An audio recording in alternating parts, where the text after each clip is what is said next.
Olá, hoje a gente vai para o capítulo 23 do segundo livro das Crônicas.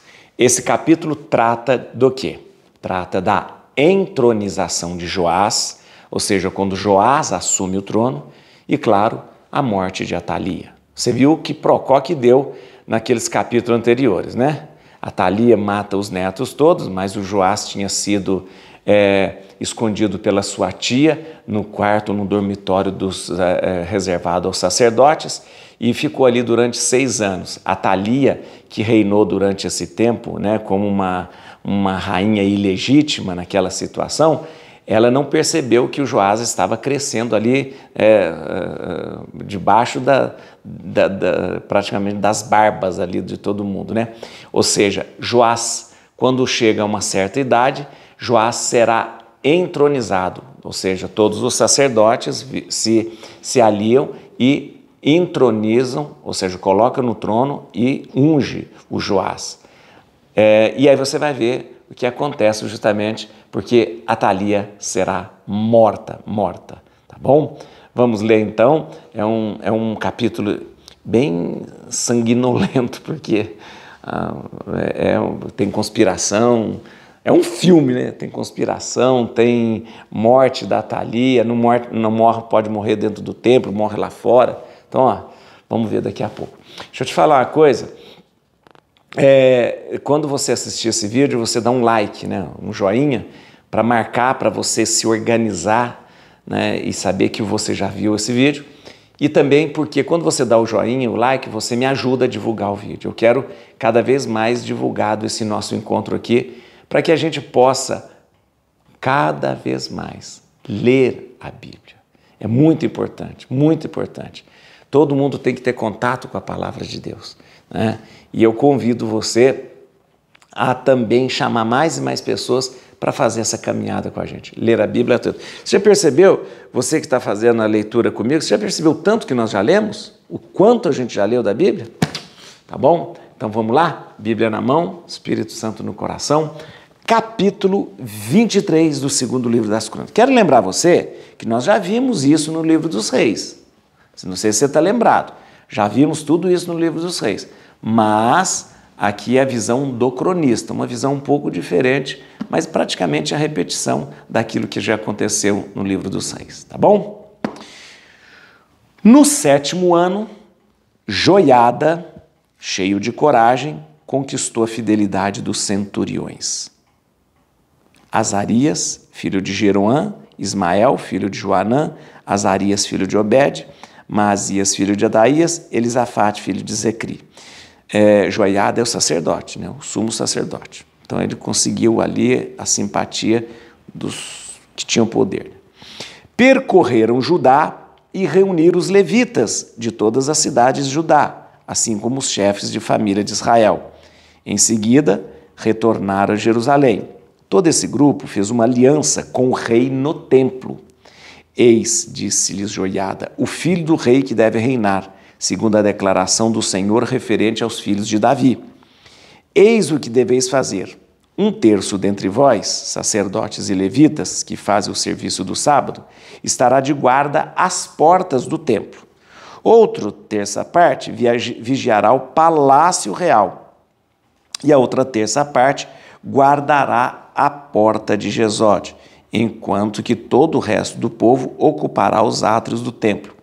Ninguém entra no templo a não ser os sacerdotes e levitas em serviço, os quais podem entrar, pois estão consagrados. E todo o povo observará que foi ordenado pelo Senhor. Os levitas, com as armas na mão, rodearão o rei, e todo aquele que tentar entrar no templo será morto. Seguireis o rei em todas as suas idas e vindas. Os levitas e todo Judá seguiram à risca todas as ordens do sacerdote Joiada. Cada um deles reuniu seus homens, tanto aqueles que começavam seu serviço no sábado, como aqueles que terminavam, pois o sacerdote Joiada não tinha dispensado nenhuma categoria. Ele próprio entregou aos centuriões lanças, como também os escudos pequenos e grandes do rei Davi, conservados no templo. Em seguida, colocou toda a tropa com as armas na mão ao longo do altar e do edifício, desde o ângulo sul até o ângulo norte do templo, de tal modo que rodeava o rei.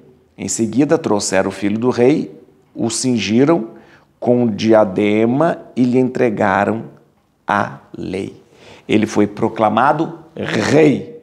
Joiada e seus filhos ungiram e gritaram: viva o rei! Viva o rei! Atalia, contudo, ao ouvir os gritos do povo que acorria para aclamar o rei, dirigiu-se através da multidão ao templo do Senhor. Eis que ela viu o rei de pé sobre um estrado à entrada do templo, os chefes e os tocadores de trombeta ao lado dele, todo o povo alegre a seu lado enquanto tocavam as trombetas, e os cantores com instrumentos de música dirigiam os cânticos de louvor. Então ela rasgou seus vestidos e gritou: traição, traição! Mas o sacerdote Joiada deu esta ordem aos centuriões que comandavam as tropas: arrastai-a para fora por entre as vossas fileiras. Se alguém quiser segui-la, passai ao fio de espada, de vossa espada. Pois o sacerdote tinha impedido que a matassem dentro do templo do Senhor. Agarraram-na e ao chegarem ao palácio real, pelo portão dos cavalos, ela foi morta nesse lugar.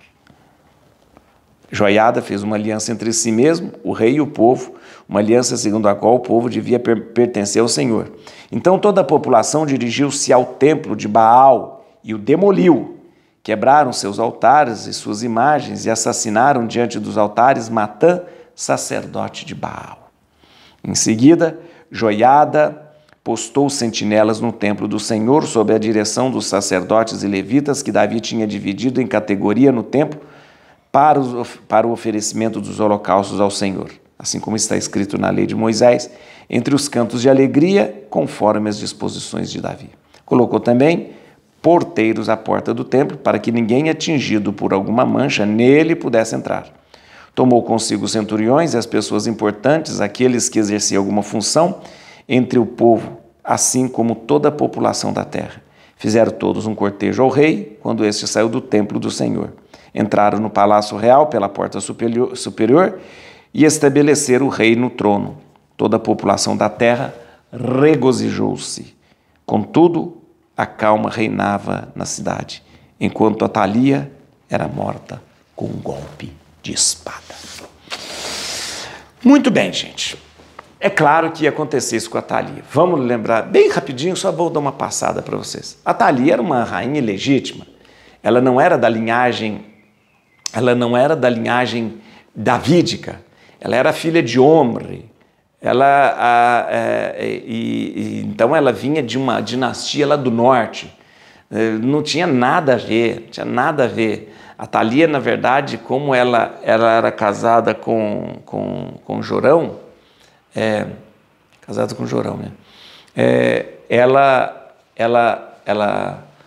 na verdade, ela viu a possibilidade dela assumir o trono quando o seu filho, o Ocosias, que era rei, morreu. O seu filho, Ocosias, morreu. Ela percebe: epa, meu filho morreu, vou ficar rainha. Mas não podia, porque o Ocosias tinha vários filhos, né? Aí ela falou: opa, a Atalia, né? Parece a rainha da Bela Adormecida, né? Rainha má. Ela falou: opa, eu quero ser rainha daqui do sul, mas tem esses meus netos me atrapalhando, essas pragas me atrapalhando. Vou matar meus netos. Então ela corre para matar os netos. A tia de Joás percebe: opa, ela vai matar todo mundo, pega o Joás e esconde no templo. Atenção, escondeu no templo. Mas o templo era um lugar no templo que só os sacerdotes podiam entrar. Lembra uma coisa: o palácio real está construído aqui e o templo está construído aqui. O palácio real está do lado do templo. Então você imagina que coisa mais maluca, né? A Atalia estava reinando aqui durante 6 anos e o Joás estava escondido bem do ladinho, no dormitório dos sacerdotes, que era um lugar consagrado, uma clausura, né? Que ninguém podia entrar. Enquanto isso, O sacerdote, o sumo sacerdote, isso que é interessante, né, gente? Ele já estava organizando tudo, né? Tudo. O Joiada, que era o sumo sacerdote, começou a organizar. Então ele falou, tudo no seu tempo, tudo no seu tempo. Enquanto a gente tinha uma rainha ilegítima, que não era, olha que coisa, não era da linhagem davídica, né? Que matou todos os netos, não conseguiu matar Joás, que instaurou no sul todo tipo de idolatria, porque ela vinha do norte. Então, tinha sacerdotes de Baal, tinha lugares altos, uma bagunça danada. O sacerdote Joiada, então, guarda esse menino durante 6 anos. E nesses 6 anos, ele vai fazendo as articulações políticas e vai conseguindo convencer os centuriões. Quem são os centuriões? São os chefes dos exércitos espalhados por Judá todo. Ou seja, quando ele tem as forças armadas junto com ele, que os centuriões, na verdade, representava todas as forças armadas ali, todos os exércitos. Aí, quando ele tem as forças armadas junto dele, o que ele faz? Chegou a hora. Ele trama, faz um plano da seguinte forma. Vai visitar todos os levitas, manda todos os levitas vir para o templo, todos os levitas, e divide. Uma terça parte fica de guarda aqui junto do templo, uma terça parte na outra entrada, uma terça parte ali mais junto do estrado onde vai ser ungido o rei. Coloca os centuriões com suas lanças e escudos em lugares estratégicos, de forma que todo mundo fica ao redor do local onde vai ser trazido Joás para ser coroado rei. Então, uma terça parte dos levitas ao redor do templo, né? E principalmente junto ao palácio real, no lugar onde o Joás seria ungido, todos os centuriões ali fazendo a guarda e com a seguinte ordem de Joiada: se alguém tentar impedir ou tentar entrar aqui, vai ser morto. Atenção, o que acontece? Eles trazem o Joás, colocam no meio, traz para ele a lei, unge o Joás e ele é ungido rei. Por quê? Porque ele é legitimamente o rei. E isso, descendente de Ocosias, tem sangue real de Davi ali, descendente de Ocosias. Quando Ocosias morre, o trono é usurpado por sua mãe, que está errado, foi usurpado por sua mãe. Então, quem deveria assumir o trono seria o filho de Ocosias, e agora o filho de Ocosias, Joás, está assumindo o trono. Quando ele é ungido rei, claro, todo mundo explode de alegria, dizendo viva o rei. A rainha, que nem era a Atalia, que estava no Palácio Real, porque o Palácio Real é aqui e o templo é aqui, a rainha escuta todo mundo gritando viva o rei. Falou, opa, o que é isso? Viva o rei como? Eu sou a rainha. E ela chega junto do templo e vê aquela confusão. E aí, quando ela entra no templo, vê no estrado onde ele foi ungido rei, ela rasga os seus vestidos, né, para mostrar dor, e grita traição, traição, traição. O sacerdote Joiada manda tirar ela do templo e levar ela para o palácio real. Por quê? Porque a ordem que ele deu é matar ela. E diz o seguinte: se alguém quiser seguir a rainha, vai ser morta. Aliás, não é mais rainha. Se alguém quiser seguir a Atalia, vai ser morto também. Vai ser morto.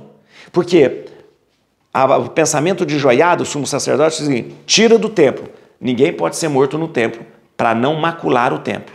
Leva para o palácio real. Ou seja, o palácio real está do lado do templo. né?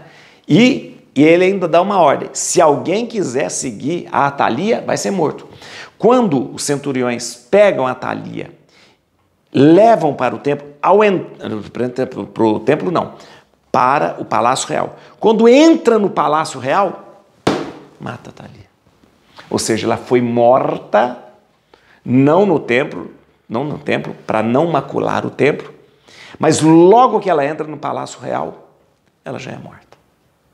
Nisso, o Joiada, então, ele já declarou Ocosias rei, o menino, o Ocosias, é levado depois para o Palácio Real, onde ele é entronizado, ou seja, naquele trono não está mais Atalia, porque Atalia está morta.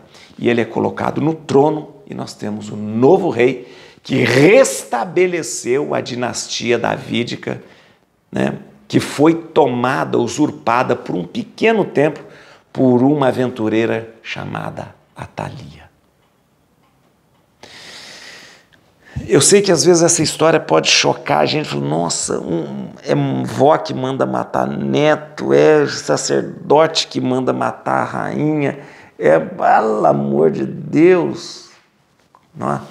Deixa eu te dizer, no meio de todos esses pecados humanos, no meio de toda essa confusão e essa sujeira moral causada pelo ser humano, Deus vai colocando ali a sua palavra para que o povo possa ir buscar aquilo que é verdade.